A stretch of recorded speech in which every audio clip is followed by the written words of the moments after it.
Helen ഡൺമോറിൻ്റെ ice coming എന്നുള്ള ഒരു വർക്കാണ് നമ്മൾ നോക്കാൻ പോകുന്നത്. സോ ഹൂ ഈസ് ഹെലൻ ഡൺമോർ എന്നുള്ളത് ആദ്യം നമുക്ക് നോക്കാം. ഹെലൻ ഡൺമോർ ഒരു അക്ലെയിംഡ് ആയിട്ടുള്ള British poet and novelist and children's റൈറ്ററാണ്.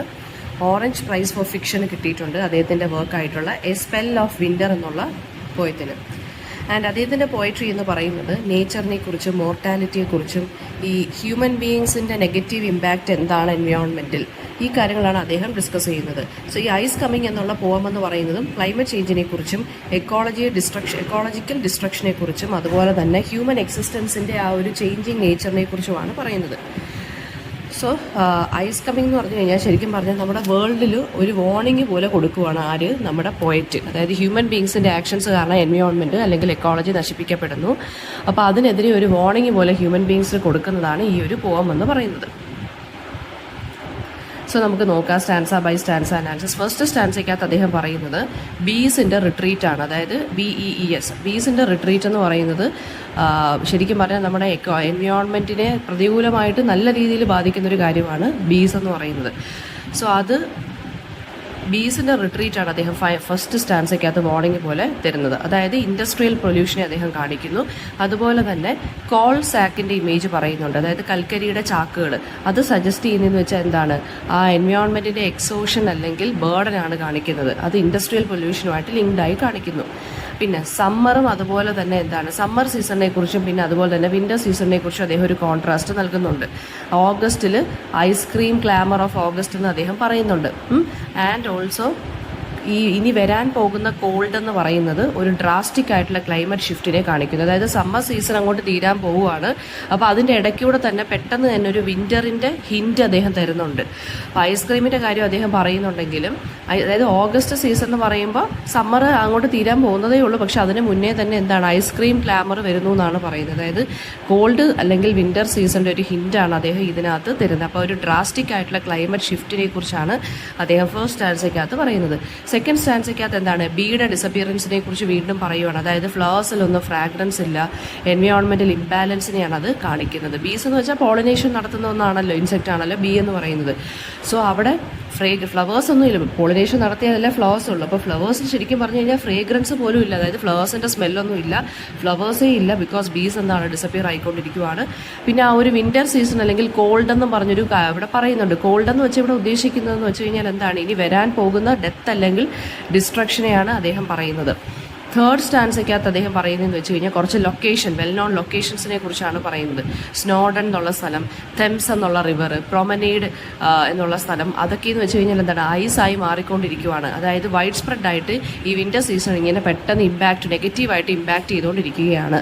Ice എന്ന് വെച്ച് കഴിഞ്ഞാൽ ഇവിടെ പേഴ്സോണിഫൈ ചെയ്തിരിക്കുന്നത് ഗോർഗൺ എന്നാണ്. ഗോർഗൺ എന്ന് വെച്ചാൽ ഗ്രീക്ക് മിത്തോളജിയിൽ ഗോർഗൺ എന്ന് വെച്ച് കഴിഞ്ഞാൽ എന്താണ്, ലാൻഡ്സ്കേപ്പിനെ സ്റ്റോൺ ആക്കി മാറ്റുന്ന ഒരു ക്യാരക്ടറാണ് ഗോർഗൺ എന്ന് പറയുന്നത്. അപ്പോൾ ഈ ഗോർഗണിൻ്റെ ഐസിനെ ഇവിടെ എന്തായിട്ടാണ് കമ്പയർ ചെയ്തിരിക്കുന്നത്, ഗോർഗണായിട്ട്. അതായത് എല്ലാ സ്ഥലങ്ങളും പെട്ടെന്ന് കല്ല് പോലെ ഐസായി മാറിക്കൊണ്ടിരിക്കുകയാണ്. ഫോർത്ത് സ്റ്റാൻസയ്ക്കകത്ത് വയലൻ്റ് ഇമേജറിയാണ് യൂസ് ചെയ്തിരിക്കുന്നത്. ഐസ് എന്ന് പറയുന്ന ഫോറസ്റ്റിനെ ഡിസ്ട്രോയ് ചെയ്യുന്നു, ഗ്ലേസിയേഴ്സ് എല്ലാം ഇങ്ങനെ മൂവ് ചെയ്തുകൊണ്ടിരിക്കുന്നു, മെൽറ്റ് ചെയ്തുകൊണ്ടിരിക്കുന്നു. അപ്പോൾ ഇതെല്ലാം ഭൂമിക്ക് നാശമാണ്.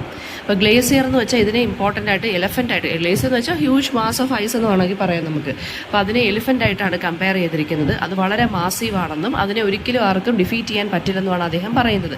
അപ്പോൾ ക്ലൈമറ്റ് ചേഞ്ച് സ്ലോ ആണെങ്കിലും പക്ഷേ അതൊരു അൺസ്റ്റോപ്പബിൾ ഫോഴ്സ് ആണെന്നാണ് അദ്ദേഹം ഈ ഐസിനെ എലിഫൻ്റ് അല്ലെങ്കിൽ ഗ്ലേസിയറിനെ എലിഫൻ്റുമായിട്ട് കമ്പയർ ചെയ്യാൻ പറഞ്ഞിരിക്കുന്നത്. ഫിഫ്ത്ത് സ്റ്റാൻസ എന്ന് പറയുന്നത് എന്താണ്, പ്ലാന്റ്സ് ഫ്രോസൺ ആയി മാറിക്കൊണ്ടിരിക്കുകയാണ്. കാരണം ഐസ് എല്ലായിടത്തും സ്പ്രെഡായി അതൊരു ഫോസിൽ പോലെ മാറിക്കൊണ്ടിരിക്കുകയാണ്. സോ ആ ഡിസ്ട്രക്ഷൻ വളരെ പെർമനൻ്റ് ആയി മാറിക്കൊണ്ടിരിക്കുകയാണെന്നാണ് ഇദ്ദേഹം പറയുന്നത്. ഫൈനൽ ലൈൻസ് എന്ന് പറയുന്നത് വളരെ ബ്ലീക്ക് ആൻഡ് ഡാർക്ക് ആയിട്ടുള്ളൊരു ഫ്യൂച്ചറിനെ കുറിച്ചാണ് പറയുന്നത്. ഹ്യൂമാനിറ്റി ഒരു പ്രാവശ്യം നമ്മളിപ്പോൾ സർവൈവ് ചെയ്തുകൊണ്ടിരിക്കുവാണെങ്കിലും പക്ഷേ ഇനി വരാൻ പോകുന്ന കണ്ടീഷൻസ് എന്ന് പറയുന്നത് ഹ്യൂമൻ ബീങ്സിന് ഒരിക്കലും സർവൈവ് ചെയ്യാൻ പറ്റാത്ത ഇൻഹോസ്പിറ്റബിൾ ആയിട്ടുള്ളൊരു കണ്ടീഷനാണ് വരാൻ പോകുന്നതെന്നാണ് അദ്ദേഹം പറയുന്നത്. അപ്പോൾ ഇതിനകത്ത് തീംസ് എന്ന് പറയുന്നത് ക്ലൈമറ്റ് ചേഞ്ചും എൻവയോൺമെൻറ്റൽ കൊളാപ്സും പറയുന്നുണ്ട്. അതായത് ആ ഗ്രാജുവൽ അല്ലെങ്കിൽ സ്ലോ അറൈവൽ ഓഫ് ഐസ് അല്ലെങ്കിൽ വിൻ്റർ സീസൺ, അത് ക്ലൈമറ്റ് ചേഞ്ചിൻ്റെ നെഗറ്റീവ് ഇമ്പാക്റ്റിനെയാണ് കാണിക്കുന്നത്. പിന്നെ ബീസിൻ്റെ ഡിസപ്പിയറൻസ് എന്ന് പറയുന്നത് എക്കോളജിക്കൽ ഇംബാലൻസിനെയാണ് കാണിക്കുന്നത്. ഹ്യൂമൻ വൾണറബിലിറ്റിയാണ് അടുത്ത തീം. അതായത് ഹ്യൂമൻ ബീങ്സിൻ്റെ എക്സിസ്റ്റൻസ് തന്നെ ഇപ്പോൾ വളരെ ഫ്രജൈലായി മാറിക്കൊണ്ടിരിക്കുകയാണ്. കാരണം നമ്മൾ തന്നെ എൻവയോൺമെൻറ്റിനെ നശിപ്പിച്ച് അത് എൻവയോൺമെൻറ്റ് നമ്മളെ തന്നെ നശിപ്പിക്കാൻ നോക്കിയിരിക്കുകയാണെന്നാണ് പറയുന്നത്. പിന്നെ പറയുന്നതെന്ന് വെച്ച് കഴിഞ്ഞാൽ സർവൈവൽ ഇവിടെ പോസിബിൾ അല്ല. സർവൈവൽ പോസിബിൾ അല്ല. ബിക്കോസ് നമ്മുടെ തന്നെ ആക്ഷൻസ് ഉള്ളതുകൊണ്ടാണ് സർവൈവൽ നമുക്ക് പോസിബിൾ അല്ലാത്തതെന്നാണ് അദ്ദേഹം പറയുന്നത്. നേച്ചറിൻ്റെ പവറും ഹ്യൂമൻ ബീയിങ്സിൻ്റെ ആ ഒരു പവർലെസ്നെസ്സിനെ കുറിച്ചാണ് അടുത്ത തീം പറയുന്നത്. നേച്ചർ എന്ന് വെച്ചാൽ ഐസിൻ്റെ രൂപത്തിലും ഗ്ലേസിയേഴ്സിൻ്റെ രൂപത്തിലും അൺസ്റ്റോപ്പബിളായി ഒരു വല്ലാത്തൊരു എനിമിയെ പോലെ മാറിക്കൊണ്ടിരിക്കുകയാണ്. ഹ്യൂമൻ സിവിലൈസേഷനും അതിൻ്റെ ക്രിയേഷനും, അതായത് ഗാർഡൻസ് ആണെങ്കിലും സിറ്റീസ് ആണെങ്കിലും ഹ്യൂമൻ ബീയിങ്സ് ആണെങ്കിലും എല്ലാം പവർലെസ് ആയി മാറിക്കൊണ്ടിരിക്കുകയാണ് നേച്ചറിൻ്റെ ഫോഴ്സിന് മുന്നിൽ. ഇനി മിത്തോളജിയുടെ കാര്യമാണ്. ആ ഗോർഗൺ എന്നുള്ള ഗ്ലേസിയർ ഐസിനെ ഗോർഗൺ ആയിട്ട് ഇവിടെ കമ്പയർ ചെയ്യുന്നുണ്ട്. അത് ഏൻഷ്യൻ മിത്താണ്. അതെന്ന് വെച്ച് കഴിഞ്ഞാൽ എന്താണ് ഗോർഗൺ എന്ന് വെച്ച് കഴിഞ്ഞാൽ ലാൻഡ്സ്കേപ്പിനെ സ്റ്റോൺ ആക്കി മാറ്റാൻ പറ്റുന്ന ഒരു ഇതാണ്, ക്രീച്ചറാണ് ഗോർഗൺ എന്ന് പറയുന്നത്. അപ്പോൾ ആ ഒരു ഇതാണ്.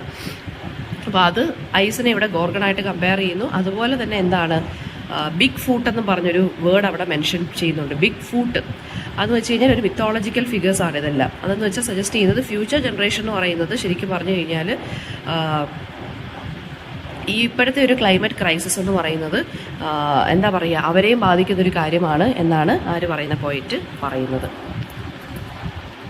ഇതിനകത്ത് ക്വസ്റ്റൻ ആൻസേഴ്സ് നോക്കാം. ക്വസ്റ്റൻ ആൻസേഴ്സ് ആയിട്ട് ഇതിനകത്ത് വരാൻ പോകുന്നതെന്ന് വെച്ച് കഴിഞ്ഞാൽ main theme of ice coming ചോദിക്കാം. Main theme of ice coming എന്ന് പറയുന്നത് ക്ലൈമറ്റ് ചേഞ്ചും എൻവയോൺമെൻറ്റൽ കൊളാപ്സുമാണ് ഹ്യൂമൻ ബീയിങ്സിൻ്റെ നെഗറ്റീവ് ഇമ്പാക്റ്റ് കാരണം.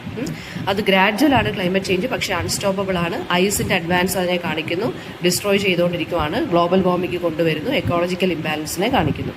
പിന്നെ ഇമേജറി ഏതൊക്കെയാണ് ഇവിടെ യൂസ് ചെയ്തിരിക്കുന്നത്? കോൾ സാക്കിൻ്റെ ഇമേജ് ഉണ്ട്. പിന്നെ കോൾ സാക്ക് എന്ന് വെച്ചാൽ ഇൻഡസ്ട്രിയൽ പൊല്യൂഷനെ കാണിക്കുന്നു. പിന്നെന്താണ് ഐസ് എന്ന് പറയുന്നത് ഗോർഗണായിട്ട് ഇവിടെ കമ്പയർ ചെയ്യുന്നു. ഗ്ലേസിയറിനെ എലിഫൻ്റ് ആയിട്ട് ഇവിടെ കമ്പയർ ചെയ്യുന്നുണ്ട്. പിന്നെ ഫ്രോസൺ റിവേഴ്സും ചില സ്ഥലങ്ങളൊക്കെ ഫ്രോസണായി മാറിക്കൊണ്ടിരിക്കുന്നു, ഫോറസ്റ്റ് ഒക്കെ കൊളാപ്സ് ചെയ്തുകൊണ്ടിരിക്കുന്നു. അപ്പോൾ ഇതൊക്കെയാണ് ഇതിനകത്ത് വരുന്ന ഇമേജറി. സിഗ്നിഫിക്കൻസ് ഓഫ് ബീസ് എന്ന് വെച്ചാൽ എന്താ? ബി എന്ന് വെച്ച് കഴിഞ്ഞാൽ എക്കോസിസ്റ്റത്തിൻ്റെ ഹെൽത്താണ് ബി എന്ന് പറയുന്നത്. അവരുടെ ഡിസപ്പിയറൻസ്, എൻവയോൺമെൻറ്റൽ ഡീഗ്രഡേഷൻ അല്ലെങ്കിൽ പോളിനേഷൻ നടക്കുന്നില്ല, ഫ്ലവേഴ്സ് ഒന്നും വരുന്നില്ല, ഫ്രേഗ്രൻസ് ഒന്നും ഇല്ല എന്നാണ് കാണിക്കുന്നത്. ഓക്കെ. പിന്നെ ഗോർഗൺ അല്ലെങ്കിൽ ബിഗ് ഫൂട്ട് എന്നുള്ള ഈ മിത്തോളജിയുടെ ഇമ്പോർട്ടൻസ് എന്താണെന്ന് ചോദിച്ചു കഴിഞ്ഞാൽ ഗോർഗൺ എന്ന് വെച്ച് കഴിഞ്ഞാൽ നേച്ചറിൻ്റെ പവറാണ് ലാൻഡ്സ്കേപ്പിനെ സ്റ്റോൺ ആക്കി മാറ്റാൻ പറ്റുന്നത്. ബിഗ് ഫൂട്ട് എന്ന് വെച്ച് കഴിഞ്ഞാൽ എന്താണ്? സംതിങ് മാസീവ് അല്ലെങ്കിൽ അൺകൺട്രോളബിൾ ആയിട്ട് വരുന്നു. അപ്പോൾ ഇവിടെ ബിഗ് ഫൂട്ട് എന്ന് വെച്ചാൽ ഇവിടെ ഉദ്ദേശിക്കുന്ന ക്ലൈമറ്റ് ചേഞ്ചിൻ്റെ നെഗറ്റീവ് ഇമ്പാക്റ്റിനെയാണ്. ഗോർഗൺ എന്ന് വെച്ചാൽ ലാൻഡ്സ്കേപ്പ് എല്ലാം ഐസ് കാരണം സ്റ്റോണായി മാറിക്കൊണ്ടിരിക്കുന്നു, അതുകൊണ്ടാണ് അത് പറഞ്ഞിരിക്കുന്നത്. പിന്നെ ഫൈനൽ സ്റ്റാൻസിലെ മെസ്സേജ് എന്താണെന്ന് ചോദിച്ചു കഴിഞ്ഞാൽ ഫ്രോസൺ പ്ലാന്റ്, ബീസ് ഇല്ല, അതൊക്കെ നമുക്ക് റിവേഴ്സ് ചെയ്യാൻ പറ്റാത്ത ഡാമേജിനെയാണ് കാണിക്കുന്നത്. ഹ്യൂമൻ ബീയിങ്സ് ശരിക്കും പറഞ്ഞാൽ ഒരു പ്രാവശ്യം സർവൈവ് ചെയ്ത് കാണും, പക്ഷേ ഇനി അവർക്ക് സർവൈവ് ചെയ്യാൻ പറ്റില്ല എക്കണോമിക് ഡിസ്ട്രക്ഷൻ കൊണ്ടെന്നാണ് പറയുന്നത്. നേച്ചറിൻ്റെ പവറിനെയാണ് ഈ ഒരു പോയത്തിനകത്ത് ഇവിടെ പറഞ്ഞിരിക്കുന്നത്. നേച്ചർ എന്ന് വെച്ചാൽ വളരെ പവർഫുൾ ആണെന്നും റിലൻലെസ് ആണെന്നും ഐസും ഗ്ലേസിയേഴ്സും ഒക്കെ അൺസ്റ്റോപ്പബിൾ ഫോഴ്സ് ആണെന്നും ഫോറസ്റ്റും സിറ്റീസും എല്ലാം ഇതിൽ തകർന്നടിയും അല്ലെങ്കിൽ ഹ്യൂമൻ ബീങ്സ് എല്ലാം നശിച്ചു പോകുന്നതാണ് ഇതിനകത്ത് പറയുന്നത്. ടോൺ ഓഫ് ദ പോം ചോദിച്ചു കഴിഞ്ഞാൽ ഒരു ഒമ്നിയസ് ടോൺ ആണ്, ഒരു വാർണിംഗ് പോലെയാണ് ഇത് എഴുതിയിരിക്കുന്നത്. ഓക്കെ. പിന്നെ മോഡേൺ എൻവയോൺമെൻറ്റൽ ഇഷ്യൂസുമായിട്ട് ഇതിൻ്റെ ബന്ധം ചോദിച്ചു കഴിഞ്ഞാൽ പറയണം ഗ്ലോബൽ വാർമിങ്ങും ഗ്ലേസിയേഴ്സ് ഒക്കെ മെൽറ്റ് ചെയ്യുന്നതും എക്സ്ട്രീം വെതർ കണ്ടീഷൻസും ഈ ബയോഡൈവേഴ്സിറ്റി ലോസ് ഒക്കെയാണ് ഇതിനകത്ത് പറഞ്ഞു പോയിരിക്കുന്നത്. അതെല്ലാം ഹ്യൂമൻ ബീയിങ്സിൻ്റെ ആക്ഷൻസിൻ്റെ കോൺസിക്വൻസസ് കാരണമാണ്.